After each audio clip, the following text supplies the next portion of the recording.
Class, let us go for the next one, that is the remuneration to employee. Okay, fair and equitable wages are to be paid to the employee to ensure their satisfaction and increase productivity.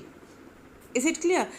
That means the remuneration or salary, or remuneration means is the combination of salary, commission, interest on capital, which we are learning in a accountancy. So all the combination of all that things are known as the remuneration. So the remuneration should be given to the employee according to their work. Okay, if they can get the less salary, so what they will do, they will shift in the another job, है ना. अगर employees को उनके work के हिसाब से remuneration नहीं मिलेगा, सैलरी नहीं मिलेगा, तो उनके माइंड में क्या चलेगा, उनके माइंड में ये चलेगा कि हम जॉब शिफ्ट कर जाएं, कहीं और चले जाएं, और वो हमारे ऑर्गेनाइजेशन के वर्क को प्रॉपर वे से नहीं करेंगे. क्यों? क्योंकि उनका माइंड 100% माइंड हमारे ऑर्गेनाइजेशन के वर्क में नहीं लगा हुआ है. उनका माइंड कहाँ लगा हुआ है? उनका माइंड तो लगा हुआ है कि कहीं और जॉब सर्च किया जाए. Is it clear? ये ऐसे क्यों प्रॉब्लम आ रही है? क्योंकि रेमुनरेशन जो एम्प्लॉय को मिलना चाहिए उसके वर्क के अकॉर्डिंग उसको नहीं मिल रहा है. अगर हम प्रॉपर रेमुनरेशन देंगे एम्प्लॉय को तो वो सेटिस्फाइड भी रहेगा और प्रोडक्टिविटी भी इंक्रीज करेगा ऑर्गेनाइजेशन की, जिससे ऑर्गेनाइजेशन जल्दी से रिजल्ट अपना ले लेगा या फिर क्लियर होगा उसका goal. Let us go for the next one, that is the centralization and decentralization. Okay, centralization is when the top level retains authority. जब तक अथॉरिटी टॉप लेवल के हाथ में है, it is known as the centralization. Decentralization is when there is delegation of authority at all level. जब वही activity, जब वही चीज़ें जो है वो अथॉरिटी जो है वो सारे लोगों के हाथ में आ जाती है, so it is known as the decentralisation. जब तक वो पर्टिकुलर मैसेज या वो बात टॉप लेवल के बीच में ही है तब तक वो सेंट्रलाइज है, और जब उस मैसेज को ओवरऑल ऑर्गेनाइजेशन में स्प्रेड कर दिया जाता है तो वो डिसेंट्रलाइजेशन हो जाता है. ठीक है, जैसे आपका पेपर लेना है तो क्वेश्चन पेपर कौन बनाएगा ये सेंट्रलाइज है. क्वेश्चन पेपर कौन बनाएगा ये सेंट्रलाइज है, ये आपको नहीं बताया जाएगा. लेकिन उसके अंदर चैप्टर कौन कौन से आएंगे वो डिसेंट्रलाइज करना पड़ेगा. Students must know about the syllabus of the question paper ना. क्वेश्चन पेपर का सिलेबस स्टूडेंट्स को पता होना चाहिए. ये कोई मायने नहीं रखता है कि वो पेपर बना कौन रहा है, मायने आपके लिए ये रखता है कि आखिर उसमें सिलेबस क्या है. तो centralize means the decision is in between और in the hand of the top level only, और डिसेंट्रलाइजेशन मीन्स वो डिसीजन जो कि सबके लिए हो जाता है. Let us go for the scalar chain. Scalar chain is a very important part of the chapter, or we can say principles of management. Generally 99% ये एग्जाम में आता ही आता है. Scalar chain is a chain of authority and communication must exist that flow from higher to lowest level to avoid chaos and delay. Fuse says that we have to follow the scalar chain. Scalar chain means, according to Fayol, top level with concern with the middle level with concern with the lower level, and lower level will concern with the workers. Top level directly not allowed to concern with the workers. ठीक है. Even they are the manager of one department, and they are the managers of the other department.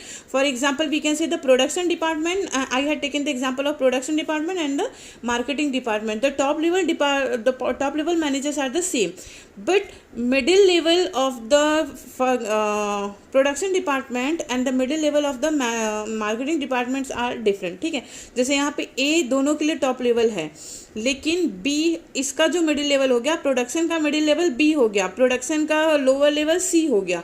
इसी तरह से marketing का middle level P हो गया और marketing का लोअर लेवल Q हो गया. तो अलग अलग डिपार्टमेंट्स के अलग अलग मैनेजर्स हैं, और top level managers directly worker से कंसर्न नहीं कर सकता, कांटेक्ट नहीं कर सकता. सिंपल टेक द एग्जांपल, अगर कल मान लो अगर स्कूल चल रहा है तो कल छुट्टी है या कल हाफ डे है, ये इन्फॉर्मेशन आप तक प्रिंसिपल मैम डायरेक्ट नहीं ले आएंगी, वो information principal ma'am management transfer करेगा प्रिंसिपल मैम तक, प्रिंसिपल मैम ट्रांसफ़र करेंगी टीचर्स तक, और फिर टीचर्स वो इन्फॉर्मेशन ट्रांसफ़र करते हैं आप तक। क्लियर हो गया? डायरेक्टली मैनेजमेंट आपसे आकर ये बात नहीं बताएगा कि कल आपका हाफ डे है या कल आपका फुल डे है या कल आपके लिए छुट्टी है। तो यही स्केलर चेन है। Scalar chain means top level are not allowed to concern with the factory level or the lower level managers or the workers. Clear? But sometime possibility is there that the top level directly concerned with the factory level or of factory levels. ये कभी कभी हो सकता है कि top level directly consult करे, किससे? Factory level से। क्लियर हो गया? वर्कर से। इवन दो डिपार्टमेंट के वर्कर्स को भी अलाउ नहीं है कि वो एक दूसरे से बात करें। ठीक है, वो भी स्केलर चेन के इसमें नहीं आता कि workers of the marketing departments are not allowed to concern with the workers of the production department, but sometime possibilities there that they concern with each other. कभी कभी ये हो सकता है। ये तभी होगा जब कोई बहुत बड़ी इमरजेंसी आएगी। क्लियर है? अगर ऑर्गेनाइजेशन स्केलर चेन फॉलो कर रहा है तो lower level manager of production department is not allowed to talk with the lower level manager of the marketing department. वो नहीं बात करेंगे एक दूसरे से। Even top level is not allowed to concern with the workers, और workers are not allowed to concern with the top level manager if they are following the scalar chain. But sometime possibility is there that they concern with each other only eight the time of emergency, सिर्फ और सिर्फ emergency में। ठीक है, ये question 99% exam में आता है कि कब जो है वो टॉप लेवल डायरेक्टली कंसर्न कर सकता है मिडिल लेवल या मिडिल लेवल। देखो, अगर फैक्ट्री में एक्सीडेंट हो गया, फैक्ट्री में वर्कर्स मशीन के पास काम कर रहे हैं और किसी एक वर्कर का एक्सीडेंट हो गया, तो वो वर्कर चैन नहीं सर्च करेगा ना कि जाए पहले लोअर लेवल को मैनेजर को ढूंढे फिर मिडिल लेवल मैनेजर को ढूंढे। नहीं, वो डायरेक्टली कंसल्ट करेगा सीईओ ऑफ द ऑर्गेनाइजेशन, क्योंकि एक्सीडेंट हुआ है, जितना जल्दी हो सके उतना जल्दी मेडिकल फैसिलिटी प्रोवाइड करनी है ना।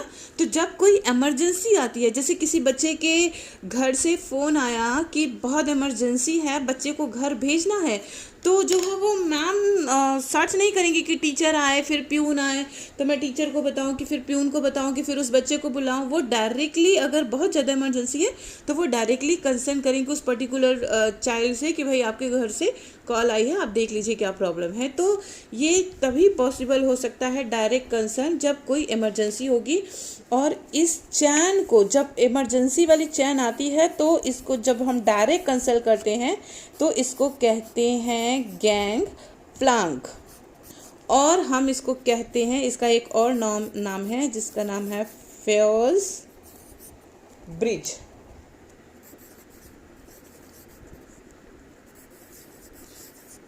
क्लियर हो गया? जब इमरजेंसी में डायरेक्ट कंसल्ट होता है तो इसको हम कहते हैं गैंग प्लान, और we can say Fayol's bridge. इसका मतलब एग्जाम में आता है, what do you mean by gang plan?